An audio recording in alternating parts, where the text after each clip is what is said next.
Hi, it's Walter, and this message is being recorded for Sunday, April 26th, 2020, which means it's the seventh Sunday in a row we haven't been able to meet together because of the COVID-19 pandemic. We're going to do one thing a little bit differently today. I'm going to end this message with a practical exercise.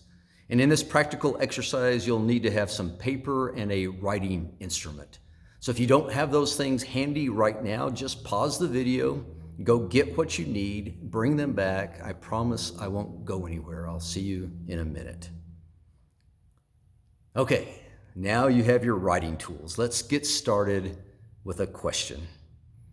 How many times over these last several extraordinary weeks have you made statements and have you heard statements that go something like this? I will never take blank for granted again. I will never take toilet paper, bleach, yeast, and oatmeal for granted again. Or I will never take my kids' teachers for granted again. Or I will never take going to the mall or going to the theater or going to a restaurant for granted again. Or maybe even I will never take worship services for granted again. Now, I don't know about you, but I've been making and I've been hearing lots of those kinds of statements recently. I will never take that for granted again. Well, what are we doing when we're making those statements? Well, for one thing, we're acknowledging that we haven't been as grateful for things as we should have been in the past. And we're also promising that we will be grateful for those things in the future. I'm reminded of something that happened when I was a kid. It was 1967. I was 8 years old, and my mom had a chemistry student who was smart enough to win a trip to the International Science Fair, which was held in San Francisco that year. And at the age of 8, I didn't know enough to be impressed by her students' accomplishments. But I was certainly impressed by my mom's week-long absence from our lives. You see, after a week of my dad's cooking, my two brothers and I had a new and profound appreciation for my mom and a deep gratitude for her culinary skills. So my mom returned to a hero's welcome. There was a big banner. There was an orchid corsage. There was hugs and kisses and tears and promises made. And all of those things were sincere and heartfelt.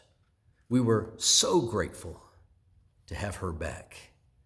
And from that moment to this very day, we have never once taken my mom for granted again. Doesn't she wish? Nope. That's not how it worked. No, instead, our newfound gratitude lasted maybe a couple of days. Which is why I think in light of these promises we're making, this is a really good time for us to stop and think about gratitude. Kathy and I just finished reading through the book of Exodus together. And one of the most striking things about that written account of Israel exiting Egypt is the profound lack of gratitude evidenced by these rescued people. I mean, after all, these are the people who had a front row seat to watch their God pick up the most powerful man in the world by the scruff of his neck and then watch him shake him until he cried uncle, until he tapped out. These are the people who left Pharaoh behind, left him beaten and humiliated, his country plundered by a bunch of slaves and by their God. And they were grateful for a few days until they were on the banks of the Red Sea with the Egyptian army bearing down on them. And then their gratitude turned to grumbling. And then they said to Moses, Exodus 14:11, "Was it because there were no graves in Egypt that you brought us to the desert to die? What have you done to us by bringing us out of Egypt?" But then God parted the Red Sea, and verse 29, the Israelites went through the sea on dry ground with a wall of water on their right and on their left. That day the Lord saved Israel from the hand of the Egyptians, and Israel saw the Egyptians lying dead on the shore. And when the Israelites saw the great power of the Lord displayed against the Egyptians, the people feared the Lord and put their trust in him and in Moses, his servant. They went from grumbling to gratitude for a few days. And then when confronted with bitter water, they went from gratitude to grumbling until God turned the bitter water into sweet water. And then they went from grumbling to gratitude, and on the pattern continued. Grumbling to gratitude, and then gratitude to grumbling.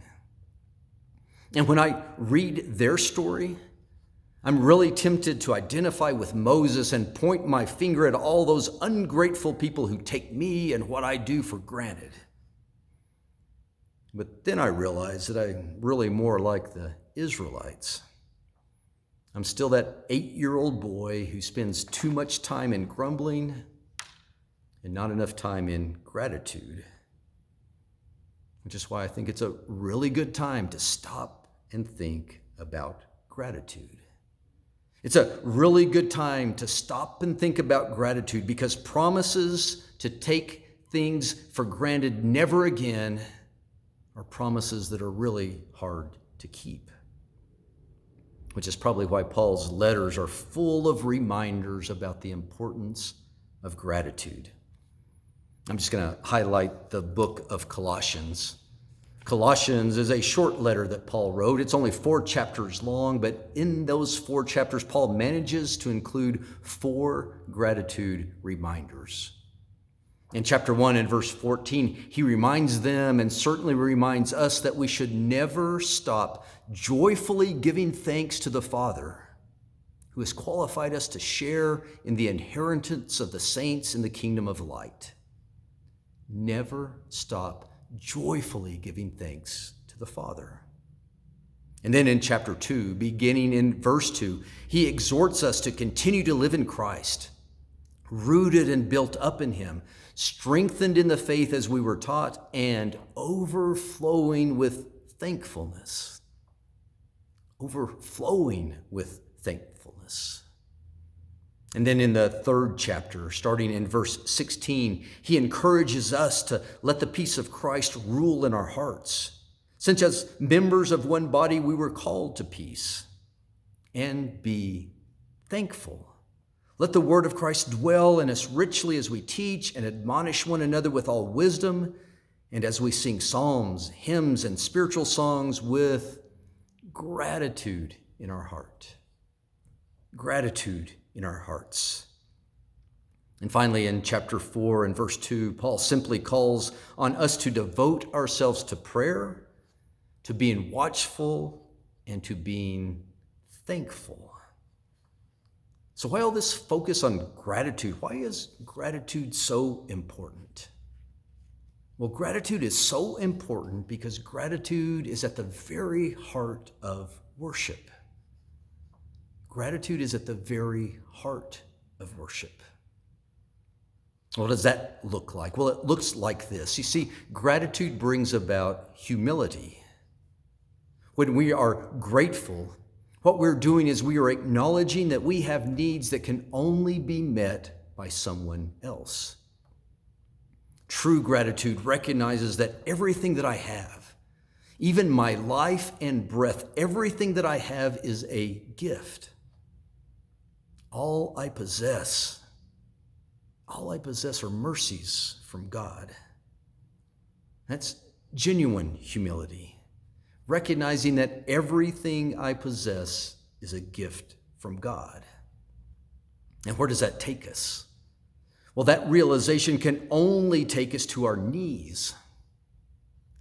Take us to our knees in worship. Take us to our knees in gratitude. And then we move from our knees into celebration. Celebration of the great gift giver. Gratitude brings humility, and humility brings worship, and worship is our pure expression of our gratitude to God. So how do we live our lives in that place? How do we stay in gratitude and away from grumbling? How do we keep from being that temporarily grateful 8-year-old or that occasionally grateful Israelite?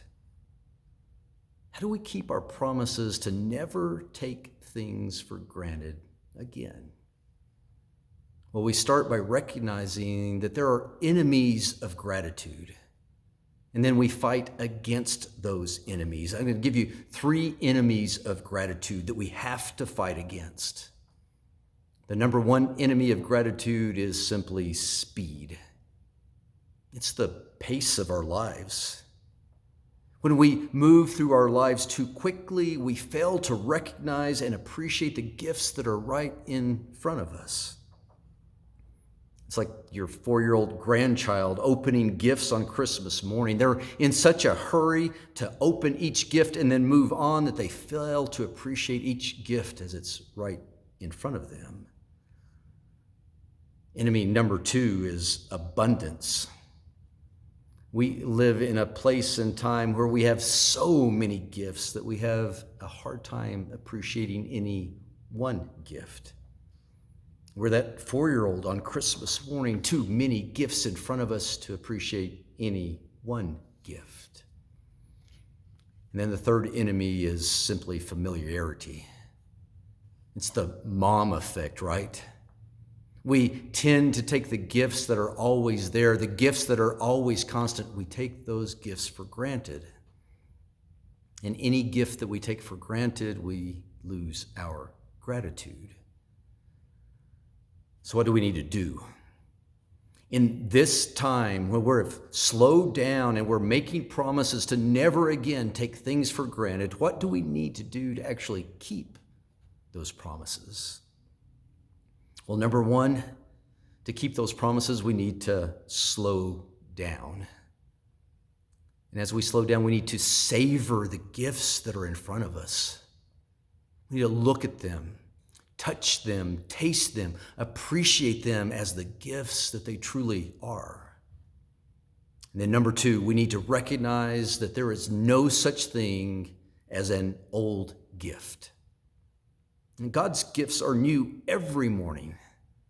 Those gifts may look familiar, but they are ever new. And number 3, we need to look behind the gift to the gift giver, because behind every good gift stands our God. And when we see God behind every gift, it's then that we humbly recognize our need for Him, our need for the great gift giver. And it's then that we're able to worship Him with joyful gratitude, because gratitude brings humility, and humility brings about worship, and worship is our pure expression of our gratitude to God. So now for the practical part. Take your paper and your writing instrument and write down these instructions on your paper now. And then complete those instructions at the end of the service. Write down the instructions now, complete it at the end of this service. So here are your instructions. Here's what you need to do. I want you on that paper to write down all of those things and all of those people who you are determined to never again take for granted. Write down all of those things and all of those people you are determined to never take for granted again. And then when you're done writing those down, put that list in an obvious place, maybe on your refrigerator door, and in the days and weeks and months to come, whenever you feel yourself being pulled away from gratitude and toward grumbling, read your list. Remind yourself of your gifts, and remind yourself of your great gift giver, and then worship Him in joyful gratitude. And may God, the great gift giver, bless you and protect you. May He make His face shine on you and give you His peace. Amen.